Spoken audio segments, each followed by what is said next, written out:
When it comes to diffusers, there is everything under the sun.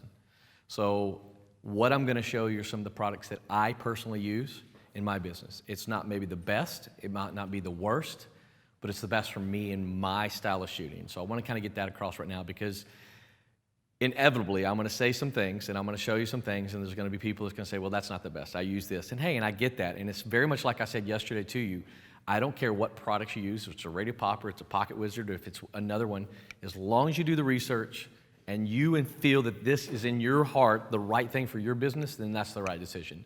I'm just a strong believer in you doing the research. And so hopefully what we can show you in this first segment is some of the products that we have that I use, talk about it. There's some new ones that I think are really, really cool. I have some old standards that I've used for literally over 20 years that I still use, that are still effective in today's photography, and we'll go from there. So to begin with, and this is just basically what comes with your flash. If you're a Nikon, you basically have a built-in, what we call kind of a Stofen diffuser. But the one thing that I wanted you to be aware of, since we have especially one Nikon, is remember when we talked about zoom yesterday and how you zoom in, and by default it's 24 millimeters. And if you have the SB800 or the 580s back, it goes to 105. If you have the new 900 series or the new 600 series for Canon, it goes to 200.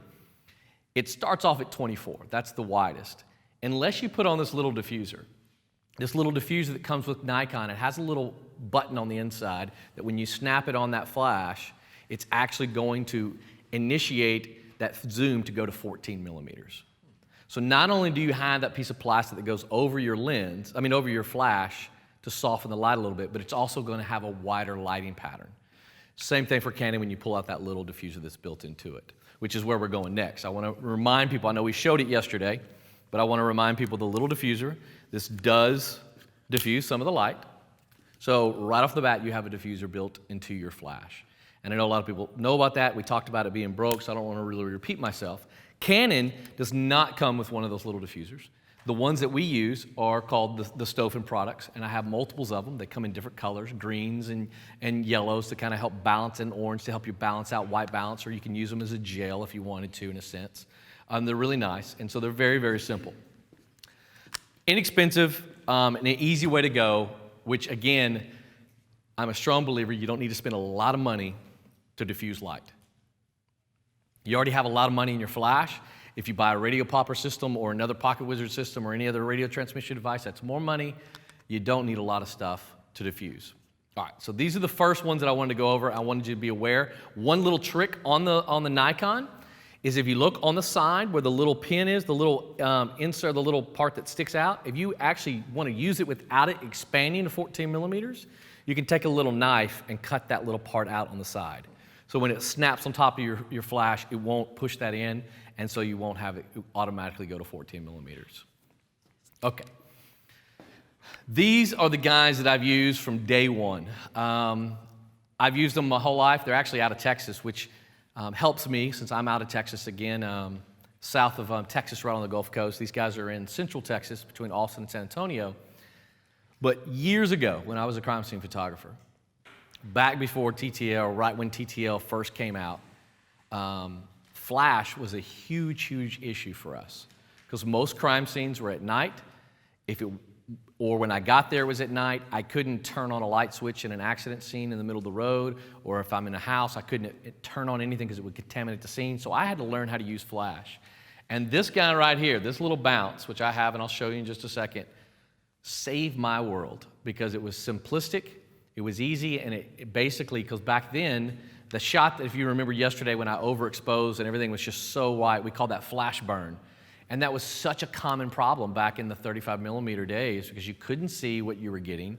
The photographers would just take the photo and you get it back and it was so blown out that you couldn't see any detail. And so that was a horrible, horrible, horrible thing, and I was always worried about that. So this setup, if this flash was on my camera, that was a setup that I used 20 years ago as a crime scene investigator, and I still have that actual bounce today in my studio. I still use it, so it still holds up. It might not be the fanciest thing in the world, but it still holds up. Back then, you had to have, in fact, you can kind of see on some of my old flashes, this is my old 550 from years ago. It still has the velcro on the side that actually used this product to stick stick that product on. And so I brought this just for this segment to show you that I'm not just telling you to try to sell a product, because I could care less about, but I just wanted to show you. So this is the LumaQuest, and this is where I really suggest starting. If you don't have an idea, it's a great product. It's very simplistic. It's very simple. It comes with the Velcro already ready. Of course, I already have that on my flash on that 550, so I'm going to just pull this Velcro off. Brand new flash, you can stick it on if you wanted the Velcro. And it's just a little bounce card. It's basically an extender to the white bounce card that comes in your flash today. The 550 didn't have a bounce card back then. So you basically would just Velcro it on, and it's a done deal. Very, very simple. I like it from a wedding photographer standpoint because I could stick it in my back pocket. From a crime scene standpoint as well, I could stick it in my back pocket. Again, very portable. That's the whole concept of what my style of photography with flash photography is. Everything's very portable. It stays on very easy.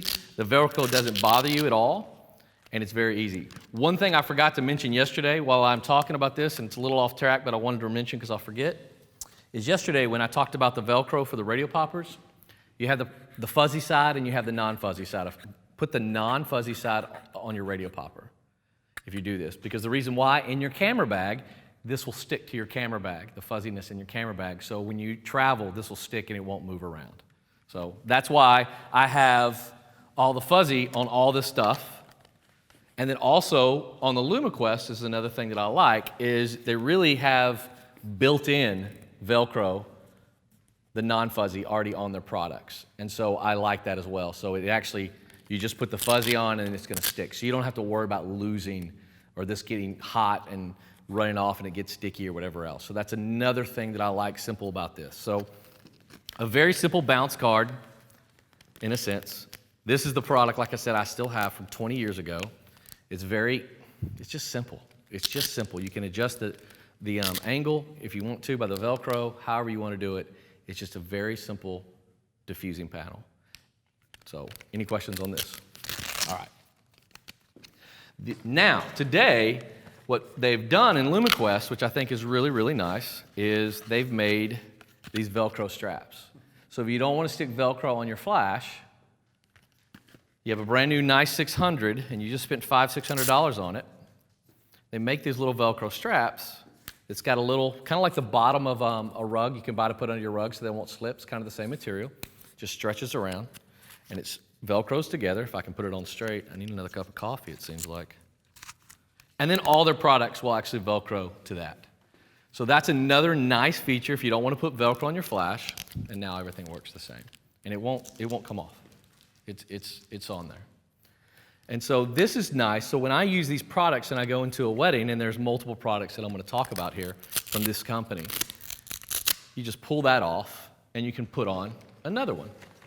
So here's a softbox that I use. This is actually their little kit. It's nice. Many of you Strobus fans know David Hobby. He's a great guy. He actually uses this product as well. And so what I like about this is made, and of course I'm sure David Hobby had something to do with the design, but this was made for portability. I literally could slide this in the outside pouch of my camera bag. It's very simple, and it has all the tools that I pretty much need. It has a couple of the Velcro straps already built in. It's got a great gel kit, which we're fixing to talk about, that goes over, and it's got this great little softbox. So everything is right here built in, and they have all kinds of kits. They have starter kits, and that's what I like about it. If this is too much for you, they have other products that are less.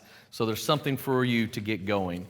And so again, you have the strap already built on, and these guys just Velcro around your flash. And so there's a little softbox. It's very simple. Yesterday I talked about that I'm a regional coordinator for Now Lay Me Down to Sleep. And this is how I shoot most of my sessions, in a dark little hospital room, which you can equivalent to a dark room in a reception hall or whatever else. And I would have this, and I would stick it up and bounce it off the ceiling, so it would be diffused here, and then it would hit that and it would be diffused. And if I don't have a high ceiling, I can literally just stick it like this, and it's a nice diffuser. So we'll be using some of this outside on the roof later on today, and in here in just a second, but I just wanted to show you that this is a great, great little product. Very simple. This is a medium-sized one. They make bigger ones. They make smaller ones. But it's the same concept across the board. And again, it's not going to come off. It's on there very sturdy. When you're doing that butterfly effect from above, could you do that if you had your flash on like a stick or a pole, you know? Absolutely, absolutely. Extender. In fact, let me get one of those easy stands in here real quick, and I'll kind of just show you.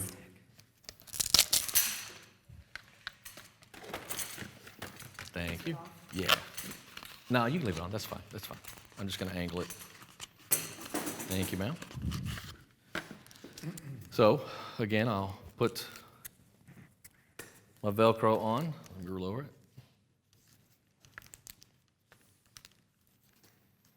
And I'll put this softbox on it.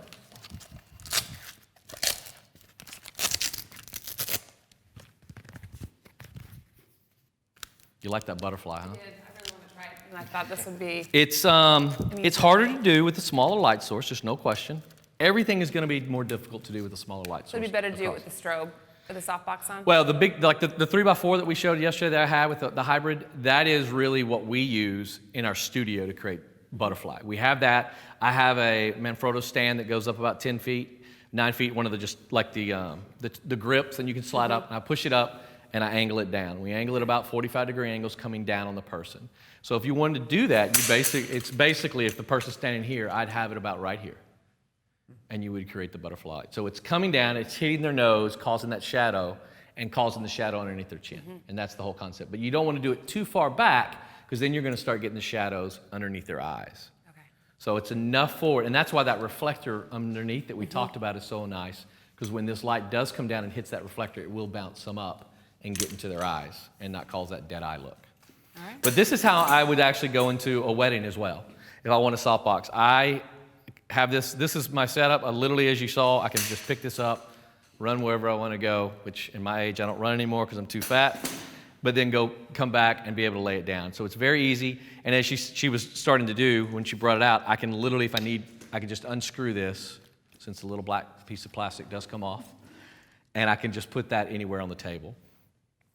They have a larger one than I use for even formals, which I have too. And so when I shoot my formals at weddings, not quite getting into your answer yet, but starting to, I actually have two of these, and I'll put them side by side. So when I shoot formals for weddings, it's kind of like the old movie Ghostbusters. You never want to cross the streams. I never want to angle the light. I never want to cross the light, because you're going to get this horrible, horrible, horrible shadows behind people. And so I want this up high, so and coming down slightly, so the shadows will be behind the person. So if you have multiple levels of people, you're going to have shadows, but that height is going to put the shadow of my shoulder down here on the person behind me, so you won't actually see it. And the same thing goes for the person behind it. It'll be down low. And so you can actually put the light up and come down, but if you cross them and you do see some shadows, you're going to have this weird crossing effect behind them that really distracts from the image. So I have the larger one from LumaQuest, and it's probably about this big, I guess. Fits the same way, and I use those for formals only, and then when I do portraits, this is pretty much what I'm going into with. But very, very, very simple. Take that one off. Mike?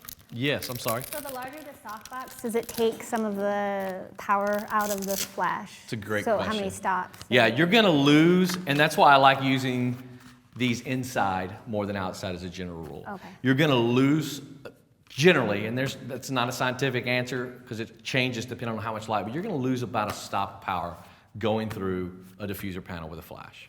Not any size? Yeah, for the most part. Yeah, it just depends. In fact, one thing that I failed to mention, on the Stofens, before I use radio popper, and I was using line of sight, when it's so bright outside, and you're holding that light up, or you have the light over here, your wireless flash, and it's photographing on your person, it's so bright outside sometimes when I take the photograph, I can't see if that flash is firing, right? Now, Nikon has an alarm on their flash that if it's the correct exposure, it's going to go beep, beep. If it's the incorrect exposure, it's going to go beep, beep, beep, beep, beep, beep, beep. And by what we're going to get into today about how I underexpose a lot of images outside on purpose, the Nikon flash thinks that that's incorrect exposure. So it's going to be going beep, beep, beep, beep, beep, beep every time you push the button. And so you're going to have nightmares about that. You're going to wake up in the middle of the night and slap your wife because you're having a fight with the Nikon flash, and you get in trouble. So I turned that alarm off. So what I did to fight that, I actually had these Stofens, and I would actually cut the front off. So it would not actually diffuse the light, because I would lose that stop that I needed in the bright sun. But the side of this would actually, on my flash, it would show the light firing because I could see it. So as a photographer, I could see that light as a visual that, yes, my flashes were communicating optically, but I wasn't losing any light by the diffusion. So that was, if you don't have a radio pop or radio transmitting device, that is one little easy kind of cheat way of doing it. Just go to online and buy some cheap versions of these and just get it hacksaw over and cut off the front. And I still have 4 or 5 of those at the house and the studio that I do that with all the time. So yeah, that you will lose some power, and it is kind of a pain that you have to go through. On a day like today, it's sunny, so we might actually have some issues, we'll see. But even here on the West Coast, because you have that haze even when it's clean, it's still a lot easier to get the deep blue sky here than it is to, like, say, in Mexico or something. So in Mexico, I have a harder time. Florida, when we shoot a lot of weddings on the beaches, I have a harder time. And that white sand, white dress, blue, light blue water, Caribbean style, it's very difficult sometimes. So, all right, the gel kit. The gel kit is really, really neat. I like it. Basically what it is, you can't even hardly get these anymore. These are what used to be, well, they still are. Here we're doing video, we have huge stage lights, and these lights here, and they have the gels, they actually come in big giant rolls, and they cut them, and they put frames, and they slide them in. Well, this is the little, basically, sample kit from that company. And so before photographers, they got so many photographers who realized that they used to give these away for free. And so I used to call them up and get them all the time, and they'd send me these giant packs, because this is about 3/4 of what a new one would look like. And it comes on a little piece of, like a little wire, piece of screw, and you take it out and you just put it on here, and it's great. And so if I needed a green, I'd just pull it off and I would tape it on the front of my flash with that tape that I mentioned yesterday, that model 8979 that doesn't leave any residue. The problem is they're so thin, 4 or 5 strong flashes, or at least a session, it's going to melt it and it's going to be trash. So these are really disposable gels, but they're awesome because you get so many of them. So that is basically the same thing that we have in the LumaQuest, without the holes in them, the same identical type of gels. But now, instead of me having to tape them, so I use these and the ones that come with, all I have to do is have the little Velcro right here, if I put it on correctly. And it sticks right there, and what's nice is they hold right on top of your gel, on the gel holder. So when I'm rolling, I put in the main colors that I need for the day, which is just really the reds, the blues, the greens. I'm not getting real fancy, just some basic colors. If I do know in my weddings, if I know what college the kids go to, the bride and groom, like let's say it's LSU, so it's got that purple and gold, I'll make sure I have a purple and gold gel. And when I shoot like their rings or something, I'll make sure there's purple and gold in the ring shot to kind of add stuff. Or you get the Aggies, and if you're from Texas and you're an Aggie, the Aggies rings is like everything. That's like I don't know of another, and I'm not putting down Aggies, I respect them. I don't know of another university that people wear their ring all the time. And so I will make sure I have a reddish, deep red maroon gel in that photo with that Aggie ring, and I promise you, it will make your clients happy. And so that's kind of how I use gels a lot. And so when I get ready, when I'm prepping, I actually make sure I have those colored gels for my client to make it a little more personal. Because I'm shooting the same shot. It's just adding a little colored different gels. So this is a really nice little thing, and it's very simple. You just literally, it has a little piece of paper that you don't need, get that out of the way, but then you just literally have the different colored gels that you slide right into the holder here. And then that's your gel, and then you would just Velcro it right on. So it's a very, very simple, very, very easy, very, very fast gel kit. And what I like, again, it all comes in this one pouch. It all comes together in this, so you can actually add other items, shove them in. And so that, to me, that's a great, great product of the LumaQuest. It's getting a little messy, and it's just starting. If you have any questions, let me know. All right, so yesterday we talked about snoots, and we can do a beer koozie. Or you can actually do a little more professional. You can actually use their snoot here. Mike, yes. do you mind before we move to snoots, we do have a few questions over here? Absolutely. So I'm going to just... I keep forgetting to look at you. You're just not that important to me, sir. I'm sorry. No problem. So some folks asked about the difference between the Luminex, did I say that correctly, and just a regular softbox. Are you going to get pretty similar results? You can. Here's the deal. That big giant softbox, you're not going to get prettier light from a little flash than that big giant softbox. Right. You're not. So let's just get that out of the way and let's get it over with. Like you said earlier in our break, you're like, look, I was a teacher. You know, they told me in my school, I'm not going to make a lot of money. I went into it because I love the kids. I'm not expecting to make a lot of money. It's the same thing. You're not going to get that beautiful, beautiful light. You see all these classical portraitures, they're going to be with a bigger giant softbox. However, you will get a lot prettier light with a softbox on a flash than you will generally with it non-diffused, if the light is really close to the subject. On a cloudy day out here in Seattle, I can pull this light, bare bulb, way back and still get beautiful light on that subject because there's only so much by science that this light's going to spread, it's going to hit, and it's going to only soften so much. And I kind of laugh, I would say laugh, but I look at sometimes when I see these photographers doing this with these diffusers and they're way back and everything else, and you can just take it off and get the same effect. It's kind of like if you see like a American football game and at the kickoff and everybody's taking photos with their flash and you're like, that's not going to help.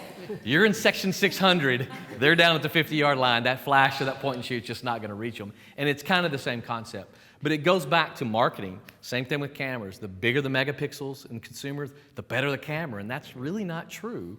It's all about the marketing. And that's one thing that I'm trying to really push to you guys, that get away from the bells and whistles, what everybody's preaching to you. Grab a few of these simple ones and do some tests, which we're going to do today as well. And it's really going to help you.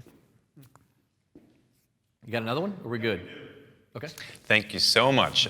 Mike DQ was wondering, regarding the diffuser lowering the light output about one stop, wouldn't ETTL compensate for that and give you the correct amount anyway? It's a great question. And theoretically, yes, but sometimes if you need +2 and you put that on there, it's going to take it away, and at +3 you're fine. But if you need 2 1/3 and you put that on there, it's just not going to be enough light. So you're going to lose light. And most of the time, when I'm outside, I'm working my flashes between 1 and 2, at least, if not higher. Which is why I have these little guys over here, where it's very simple, where I actually can mount this here and I actually put 2 flashes on there. So lots of times when I use some of these soft boxes, I'll put multiple flashes in there, which again is kind of getting away from what we talked about, because now you're looking at, you know, $1,000, $1,500 in flashes on a softbox, and quite honestly, I would just rather carry a strobe out if that's going to be the case. It just doesn't, you know, because there's softboxes that have 4, 5 flashes you could put on there, but I'd rather carry a $280 Alien Bee with a battery pack at that point, only because it's money. I don't want that to fall over and waste all my flashes. So I really try to not put any more than 2 flashes on my system if I have to. If it's more than that, I'll just carry a strobe and go from there. But yeah, no, he's absolutely right. Theoretically, it should, but sometimes you reach the limit of these little guys, and when you put the diffuser on, it's just not going to get it. And we're going to talk about, especially when I get down to the bigger soft boxes, on how I battle that and how I work with that. Cool. One more before we move on. Ask as many as you want. We got lots of time. This is from me. So I purchased a... Oh, no. Then I don't want to let's move on to other people. I purchased this round diffuser for the top of my unit. It's about this big, wide at the top. Do you know which product I'm talking about? Yes. I was wondering what your thoughts on that product are. Wow, put me under the pressure. It works great for general flat light, which is what a diffusing could work. But there's a lot of other ones that do the same thing. Yeah. I don't think you waste your money. You're not going to get creative light with it. It's a very flat light. I mean, if you just want just a general, same thing as this softbox I just put on there and other things, it's going to work great. Events, going to events, no problem. That's how I would use it. I would never use it in a portrait session. Yeah, no, anything like that. But if I'm doing table shots, something of that nature, just general snapshots where I don't want a bright spot on my face and then fade off, or I just want a little. Yeah, that's great, because it basically all it does is it just comes up and just shoots the light everywhere, and diffuses it. Cool. But you can get the same thing, and not with his product, but you can get the same thing, like I said yesterday, with a half-gallon jug of milk too. Exactly. When you mentioned that, I was like, oh man, I could have had a half-gallon jug. But no, it works. It works. Yeah. So I mean, there's great marketing, there's great products, and then there's great marketing with not so great products, and then there's not so great products with great marketing. I mean, so it just that's why I'm saying you need to do all the testing yourself. But no, Yeah. it's a very valid product. Cool. I don't use it, but what I personally don't like about anything that doesn't collapse is that I want something more portable. And Sure. for me personally, that's why everything up here on this table is laying flat, and that's important to me for my style of shooting, because I can pack 4 or 5 of these on top of all my camera gear in my bag and zip it up and have them with me when I travel. And to me, the logistics of that is more important than the other ones, because that one takes up a lens space or a flash space. Yeah. And when I travel overseas, and a lot of people that are watching overseas already know this, when you fly, they actually charge you for your carry-on as well, and weigh your carry-on. So you have to really think about all those logistics when you travel. TSA is getting tougher and tougher to get stuff through, which is why I don't carry lithium batteries when I travel. They get onto you for lithium batteries. And so that's why I started carrying rechargeables, or anything I have is the AA's. For if I don't bring my rechargeables, I can buy them anywhere in the world. So all that goes into the style of teaching and shooting that I'm talking about. Awesome, great. And a content question for you. Are we going to be talking about the flash percentages today? Your power, like 1/3 or? Yeah, full? when we actually start shooting, Okay. especially, I'm going to be explaining exactly what power I'm on. Great. Explain exactly, because again, it's going to be the ETTL metering. I'm going to start off at 0, like we talked about yesterday. We're going to look at the image, and that's kind of my first when you're using TTL. We're going to do manual too, because I have a light meter. But when we're doing TTL, I'll take the shot, start off on 0, even exposure on my exposure compensation, even exposure on my flash compensation, take the shot. And then we're going to adjust from there. We're going to say, okay, do I want the background better? This is what we do. Do I want the background more blown? This is what we do. Do I want a stronger or less flash? This is what we do. And so we're going to take that step by step. We're going to do it up on the roof, and we're going to do it inside. Great. So, absolutely. Okay. So, to the snoot.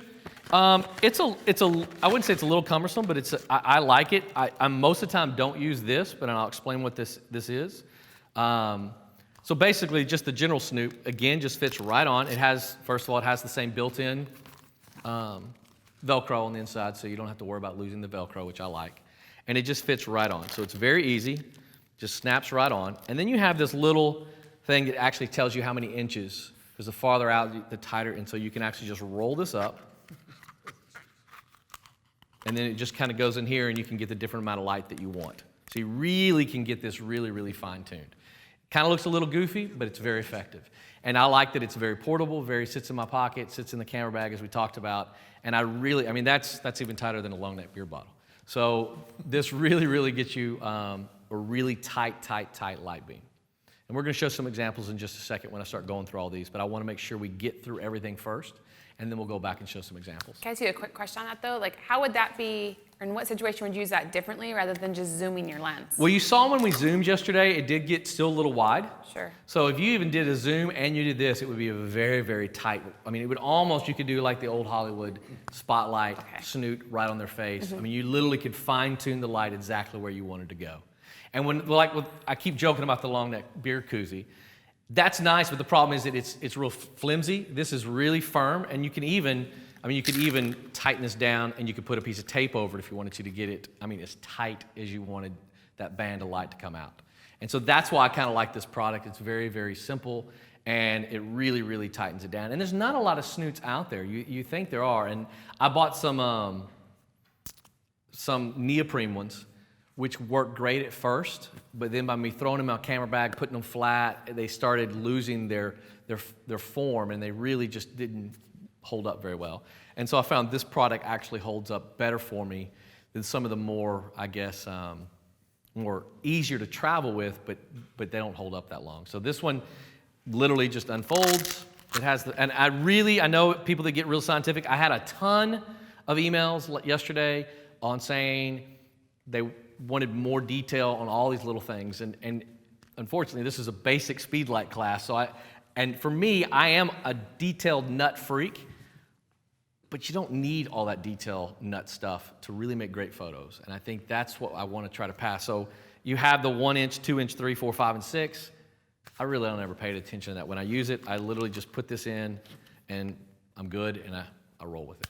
So you can play. In fact, when you buy this, or if you do it, borrow it, I would do a test and see what you like. So when you get in there, But don't overanalyze this stuff, guys, because again, it goes back to if I'm more worried about all these little details, I'm not paying attention to my client. And to me, that's more important. I got to make sure my client is happy. I got to make sure my client's having a good time on this session. I can't tell you how many times, especially with guys, we get a ton of high school seniors. And my wife is the main high school senior photographer, so most of the high school senior stuff you see, she shoots. And so we get a lot of guys come in, and they don't want to come in, they don't want to be photographed, they don't want to do anything. And by the end of it, they're so excited. We've had several say, hey, I just want to have another session before I can come back and hang out with you guys. That's when we know we've won. That's when we know we've done a good job. They've never seen a photograph. You wedding photographers, and I guarantee you, at the end of your wedding when they say, you're such a good photographer, you did such a good job, and you're like, you've not even seen a photograph. How do you know I'm a good photographer? But that proves the point that the experience matters more in social events than your photographs to many, many people. You're the artist, so that's very hard to accept. But to a person that's not an artist, that's the truth. That's the gospel. So you really have to understand that, and you have, as a professional, you have to play that part as well. You use your art, but you have to play to them because they're your client. I think there's a rule that the bigger your softbox, the more the amateur photographers at the wedding will stand aside for you. Well, that's true too. Yeah, they'll get out of your way. There's no question. As you're going to find out later on today in this segment, or in the last segment, I don't hardly, if I have a softbox, it's going to be one of these on the side, but most of the time at a wedding, at receptions, this is my setup. I'll have the battery pack that we talked about, the CPE 3 or 4, hanging on the side because I need the extra battery power because I want my flash to go all night long. And if I do need to change it, I won't ever change the batteries in my flash. I'll just change that battery pack and it'll be good to go. And those are easy to change, but this is my setup. And we're gonna I'll show you this afternoon how I shoot a reception and with this setup.